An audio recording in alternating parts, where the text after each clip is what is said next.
spécial Musso. Qu'est-ce que vous attendez de moi, Musso? Vous êtes à moi, général. Goûte ça. Il veut vendre son business. La picole, le torboyau. Toute cette histoire a débuté avec les Italiens. C'était pas plutôt les Anglais, les Écossais, les Irlandais? Non, parce que les Italiens, c'était seulement les restes. Tu croyais quoi, que j'allais pas en entendre parler? C'est quoi ma part? Tu cherches à déclencher une guerre, Bill? Tu crois pas que tout est possible? Donc, d'après vous, c'est un véhicule de filature, ce machin. Bah, c'est parfait. Complètement invisible. Ce qu'il faut, c'est éliminer la concurrence. Jeremiah Denmeyer, c'est le tyran de Tulsa. Je vais être obligé de détruire tout ce que tu as pu bâtir et tout ce que tu aimes. Tout le monde dehors! Margaret! C'est l'heure de partager. Les loups attendent derrière nos portes. Alors qu'est-ce qu'on va faire? Je vais lui casser la mâchoire en 6 morceaux. Qui a dit que tu n'étais pas romantique? Dans une famille, on laisse jamais personne derrière. C'est peut-être la meilleure opportunité de ma vie. Et il y a des risques.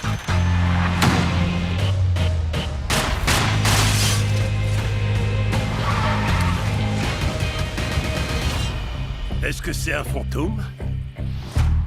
Je te parie que personne ici n'a vu ce twist arriver.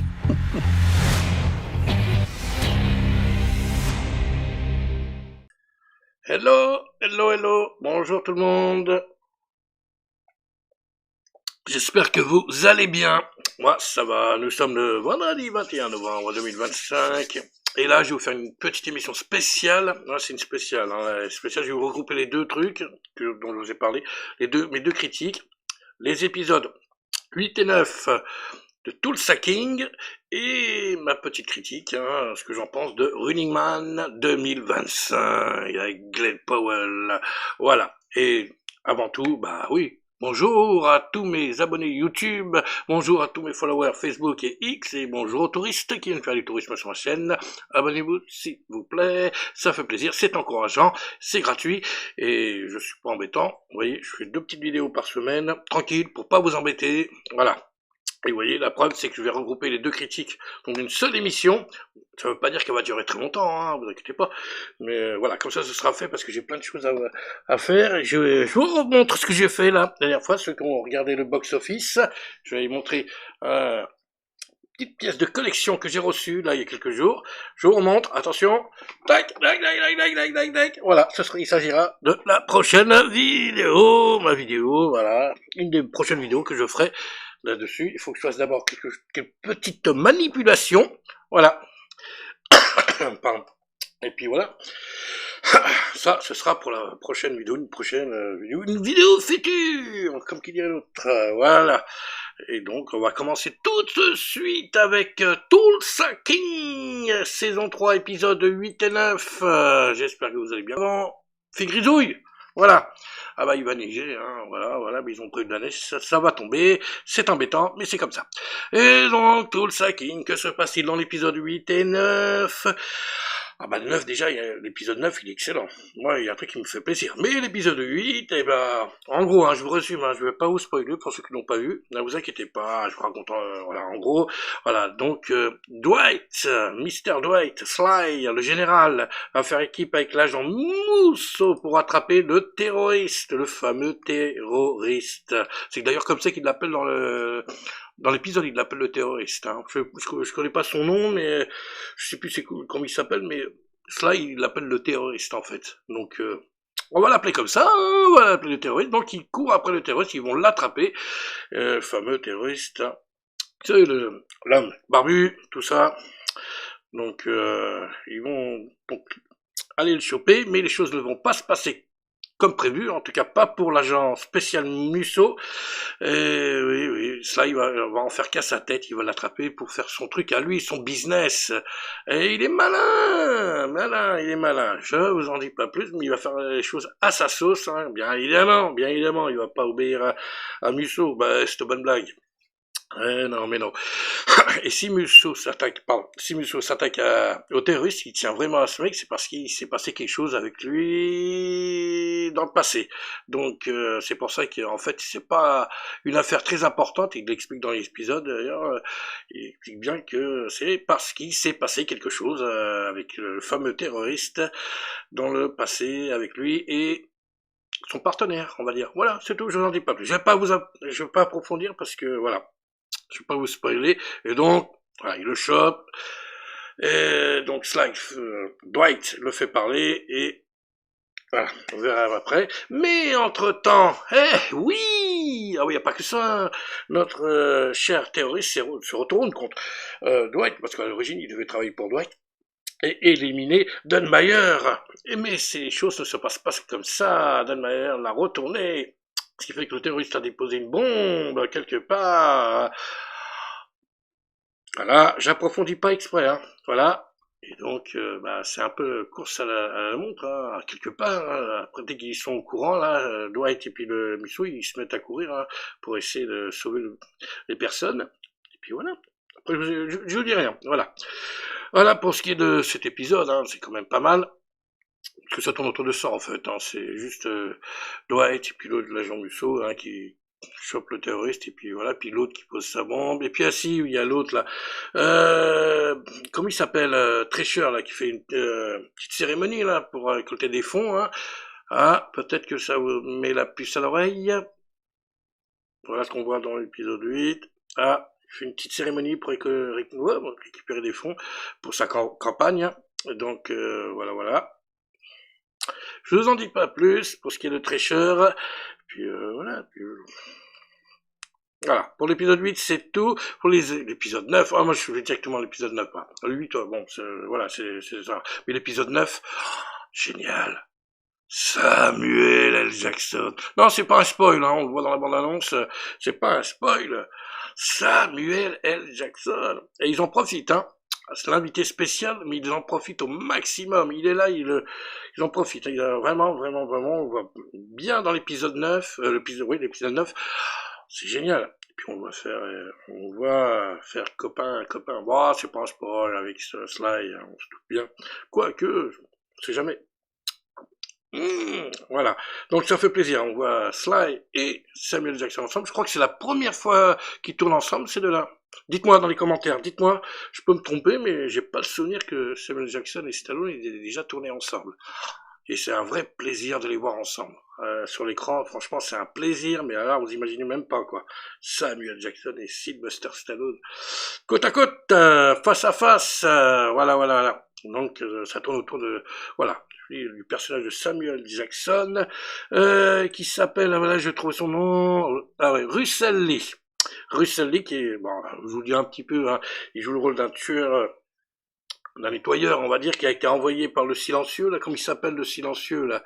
Ah oui, Ray Benzetti, alias Ray, le silencieux, hein, le Big Boss, c'est lui qui a envoyé Samuel Jackson, hein, Russell Lee, pour essayer d'éliminer, bon, allez, Dwight Little, Stallone, mais ce qui c'est pas l'autre zigoto là, le Ray le silencieux, c'est que entre Russell Lee et Dwight, il s'est passé quelque chose dans le passé et qui fait que voilà, ça complique un peu les choses.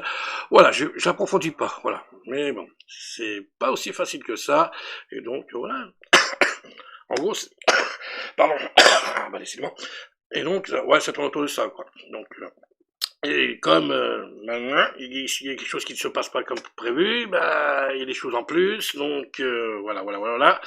Et quant à, une petite parenthèse, hein, quant à Tyson, tu sais, le bras droit de Dwight Little, hein, l'afro-américain, il continue son petit business, il veut rapporter des sous à Dwight, hein, donc il fait un business avec, si c'est important à dire, hein, avec Spencer, et Spencer, c'est Scarlett Stallone, qui, comme je vous l'ai dit dans la vidéo précédente, elle commence à monter son rôle, il commence à prendre de l'importance, on la voit de plus en plus, avant on la voyait un tout petit peu comme ça, et là son personnage commence à prendre de l'importance, donc voilà.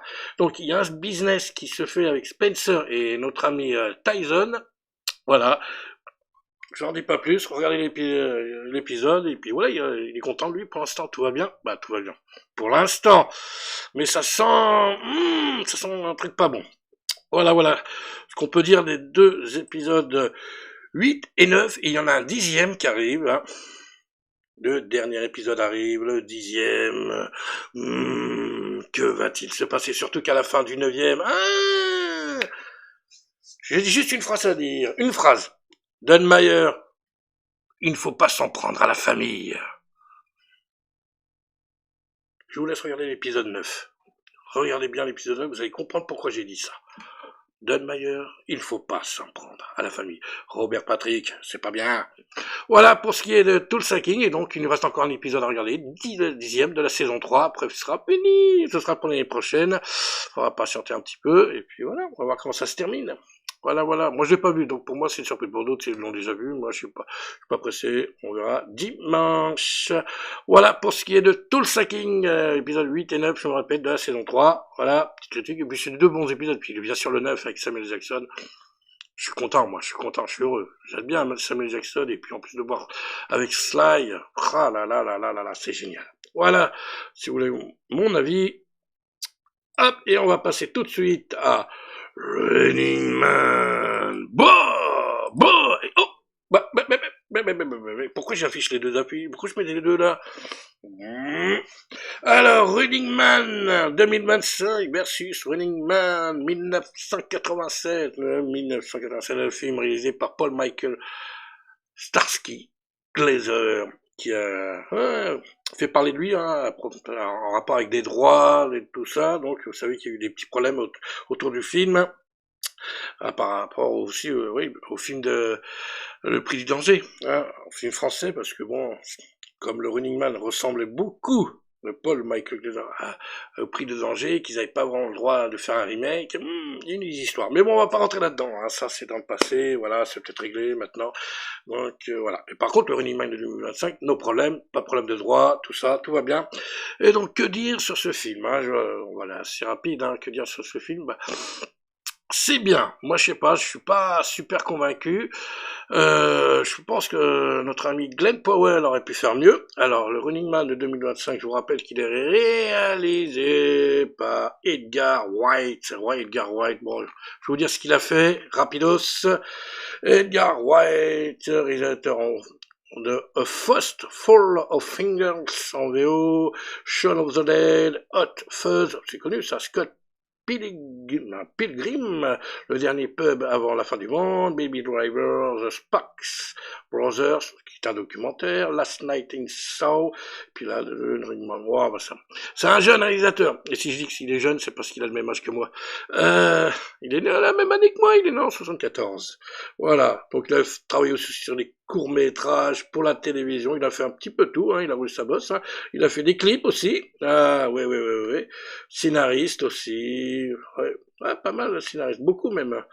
Il a travaillé sur Ant-Man, ok, les aventures de Tintin, le secret de la licorne, de Steven Spielberg, c'est lui qui a travaillé dessus, en tant que scénariste, hein.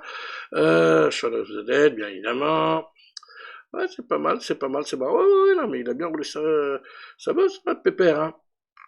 Voilà, il a fait aussi l'acteur, hein, il a joué en tant qu'acteur, H2G2, le guide du voyageur galactique, hein, Les Allumés, on le voit dans Shaun of the Dead, on le voit aussi dans Star Wars épisode 3, le dernier des Jedi. Il joue le rôle d'un soldat de la résistance. C'est pas mal ça. Le fils de Rambo avec un W à la fin, hein. Je précise, le territoire des morts, voilà, en tant qu'acteur, et puis voilà. Voilà pour ce qui est de notre réalisateur, Edgar Wright. Oh, je viens de le dire, j'ai oublié. Voilà. Donc, alors, que dire sur notre ami Man 2025 contrairement à ce que j'ai entendu sur le YouTube, sur le net, c'est exactement pareil. C'est pareil, tout en étant différent du Running Man de 87 avec Schwarzy. Mais c'est juste que les choses sont montrées différemment. C'est pour ça. Mais c'est pareil, en fait, hein. Puis, bon, après, je vous dirai un truc qui est assez marrant au début du film. Mais bon, c'est pareil, hein. Ça parle des médias, la manipulation des médias, on va y arriver, qui est une manipulation des médias qu'on pouvait voir déjà dans Running Man, hein. Les médias diffusent uniquement ce qu'ils veulent pour faire de l'audimat, pour faire de l'audience et non pas la vérité. Ah bah oui, s'ils diffusent la vérité, c'est pas cool parce que là, ça va pas dans leur sens. Et donc, c'est exactement pareil dans Running Man 2025. Hein, il dit la vérité, il manipule les vidéos. Le gars, il a enregistré les vidéos tous les jours, hein, parce que c'est ça en fait le but du jeu. Il doit enregistrer pour montrer qu'il est vivant, ce qu'il fait et tout. Il enregistre des vidéos tous les jours, mais malheureusement, ces vidéos, elles sont modifiées dès qu'elles passent à l'antenne. C'est pas un spoil, c'est Running Man, c'est ça. Donc c'est toujours le même sujet. Oui, c'est pareil que le Running Man de 87. Hein. Il n'y a rien du tout, à part, qu'est-ce qu'il y a Ah oui, la seule différence, c'est que le Running Man de 2025, quand même, c'est plus ouvert, c'est-à-dire que même le public peut participer et gagner des primes, et puis d'ailleurs, les participants, eux, ils ont le droit, s'ils tiennent 30 jours sans se faire attraper par les hunters, à 1 milliard de nouveaux dollars, avec des jolis billets à l'effigie de Arnold Schwarzenegger. Voilà, c'est cadeau. Il nous les montre plusieurs fois, hein. On voit bien Schwarzenegger sur les billets qu'ils appellent comme ça, hein, les nouveaux dollars. Donc, c'est bien. Mais bon.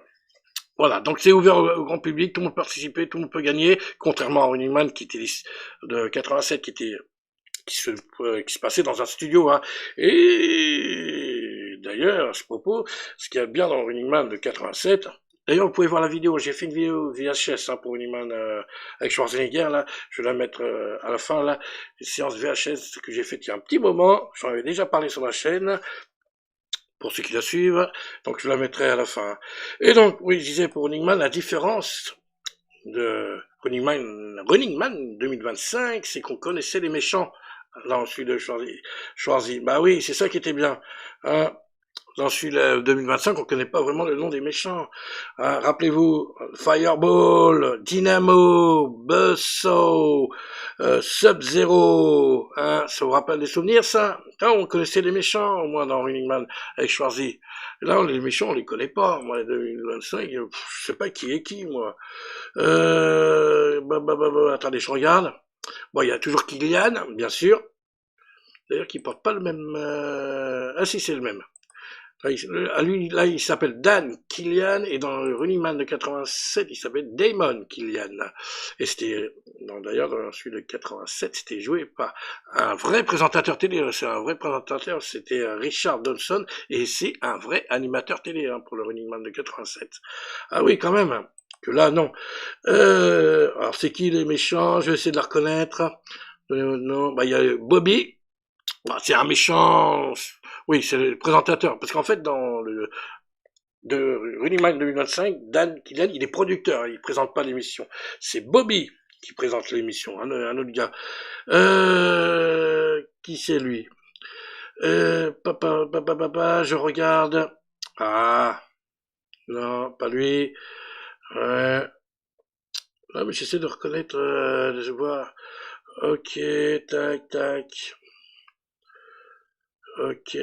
Non, je vois pas. Ah, il y a David Zayas, hein, quand même, dans le film. Ah, ça fait plaisir. Je l'avais pas reconnu. Ouh, il était bien caché, David Zayas. Alors. Tac. Ah, il met pas. Ah, c'est ballot, ça. Bah, il les met, mais moi je les reconnais pas, moi, les noms. Ah là. Bon, bah, je peux pas dire. Bon.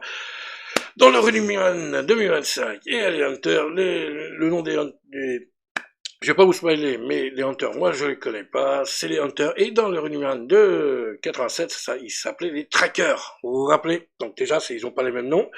Et là, moi, dans ceux de 87, on connaissait les noms, je vous ai donné tout à l'heure, hein, des méchants, et c'est ça qui était bien. Voilà, on pouvait s'attacher à eux, c'était marrant, puis voilà, quoi. Et donc là, par contre, les méchants, là, de 2025, ils sont un peu fades, hein. Il y a un grand méchant, on va dire. Bon, il y a Killian, il y a un grand méchant, là, avec la troupe de Hunter, et t'as son bras droit. Voilà, mais bon, ils sont légers. Et on apprend que le grand méchant, c'est... je ne vous spoil pas. Voilà. Je ne vais pas vous spoiler. Donc, voilà. Que dire de plus sur ce Running Man? Donc, il fait 2h10. Ouais, bien. 2h10. Il y a une interdiction moins de 12 ans. Puis voilà, c'est en scope, hein. Il me semble que c'est en scope, budget 110 millions de dollars.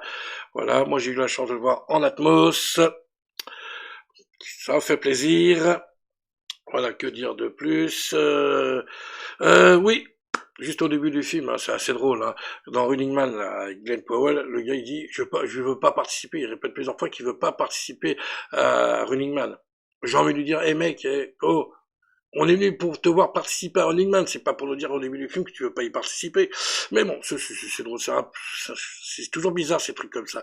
On a déjà vu ça plusieurs fois, donc non, je participe pas, non, je participe pas, puis en fait il participe. Hein. Je sais pas pourquoi ils mettent ça d'ailleurs, ces scènes, non, mais bon, c'est un peu idiot, moi je trouve ça un peu idiot. Voilà, qu'est-ce que j'ai oublié, parce que je pensais à plein de choses, il y a des choses qui sont un peu bizarres dans Running Man, ah oui, la fin, que dire de la fin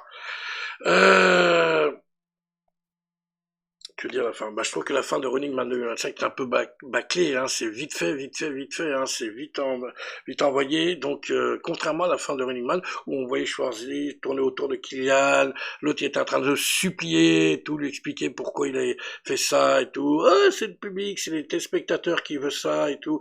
Ah, on voit Kylian supplier de Schwarzy, on va dire quelque part, pour le laisser en vie et tout, pendant qu'il l'installe dans la nacelle.